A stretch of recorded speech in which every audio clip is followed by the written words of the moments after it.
When the heavens tremble, the truth feel behind the heavier than passion of the expected, Christ and the as if secret, emotion itself Gibson couldn't changes the speak for air. 20 years. When a film stops being just a Create film, an intensity that no one can they said it was only a movie, only acting, only cameras, only Hollywood trying to recreate a pain from 2,000 years ago. But those who were in Italy in 2002, those who saw the wind suddenly stop, those who heard whispers echo across the valley, those who witnessed the man playing Jesus, struck by lightning twice and still living, none of them ever dared to call it just cinema. And Mel Gibson, director's soul, and the man who carried the weight of this film after nearly 20 years of silence, finally said only 7 words. To this day, no one can explain it. To understand why, we need to return to where it all began. Mel Gibson, a man who fell to the bottom and found life. Before the passion of the Christ existed, Mel Gibson had everything: fame, power, Oscars, Hollywood glory, but behind the lights were alcohol addiction, depression, suicidal thoughts, a collapsing soul. One night in a dark room, he knelt on the floor and prayed. No cameras, no script, only a desperate cry. And in that moment, as he recounted, a whisper touched his mind. Tell the story of my son. Not a beautiful story, not an easy story, but the real one, raw, bloody, betrayed, and overflowing with love. And from that moment on, his life changed direction. A film no one wanted to make. So he paid $45 million from his own pocket. Hollywood said, no one will watch it. Too violent. Who will watch a film in Aramaic? It won't make money. Mel Gibson couldn't convince anyone. So he did what no one else dared. He put up $45 million of his own money. No studio, no insurance, no backers. Only one thing remained: a mission. And that was when the strange things began. The wind stopped, then went wild during the crucifixion scenes. Before every major scene, the wind suddenly stopped. The air became heavy, cold, and thick. The sky changed color. Silence pressed on everyone's chest. A camera operator said, it felt like time held its breath. But when they moved into the crucifixion scenes, the wind roared wildly. Dust storms formed. Tents were blown apart. No one could explain it. No meteorologist predicted it.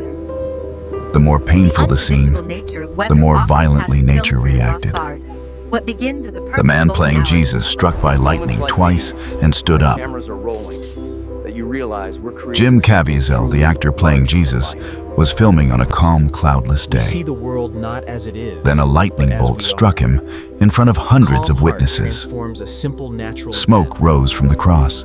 His hair scorched. The ground shook. He stood there shaken, but alive. No severe burns. No heart damage. Minutes later, the assistant director was struck by lightning too. 2 people, one day, under a clear sky. A crew member whispered, "This is no coincidence." Real pain. When an actor bled for the role. Caviezel endured a dislocated shoulder while carrying the cross, a real whip accidentally tearing his back open. Pneumonia from freezing winds, losing nearly 20 kilos, hanging on the cross for hours in 0-dex weather. He said, if you want to play Christ, you must be willing to suffer. At times he shivered and said, there were moments I felt I wasn't myself anymore. Even Mel Gibson admitted Jim walked and spoke differently. Something changed. As shadows in the frame and voices not of this world. A sound engineer recounted, we picked up a voice, not human.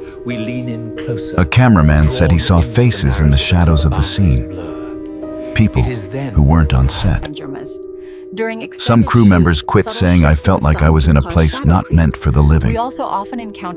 But those who stayed said it wasn't darkness, it was an ancient presence. Success and the curse. When a film changed every life on set, the passion of the Christ became a global phenomenon. People cried in theaters, many kneeled and prayed. Lives transformed. Prisons screened it for inmates. Churches were shaken. But behind the success, Jim Caviezel was shut out by Hollywood. His entire career derailed. Mel Gibson spiraled into scandals, addiction, and personal collapse. Someone in the industry said, "Anyone who plays Christ pays a price." Every major crew member's life changed. Some converted, some retired, some fell ill, some withdrew from public life. The film didn't just depict the passion, it replayed it upon those who made it. Said 20 years of silence. And Mel Gibson's 7 words. For nearly 2 decades, Mel Gibson said nothing. No explanations for the weather. No explanation for the lightning strikes. No comment on the strange voices or shadows. They don't see what it costs. Until one interview privately, someone asked, "So, what really happened on set?" He looked down, paused, and said, "To this day, no one can explain it." And that was all. Some films have a strange No way more, of changing the no atmosphere less. around them. Almost Only a as if the secret he fog on refused to screen is break. drifting And why did these things happen? Did heaven intervene? What happened on set could be coincidence, psychological pressure, unusual weather, technical interference. Or as many who were there believe, the film touched a story too real, too sacred for the invisible world to ignore. A technician said, "When we looked at the monitor, it felt like we were watching something not meant for humans." When a film isn't just made but witnessed. Every sound becomes a gunshot.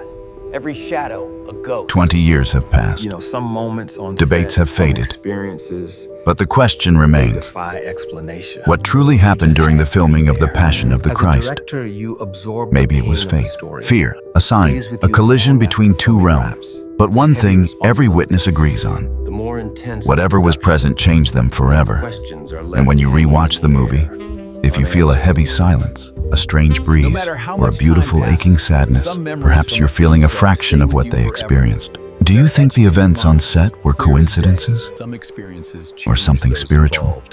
Do you believe an invisible presence intervened in this film? And if all this was real, why do you think this story was allowed to be revealed through a movie? Leave a comment.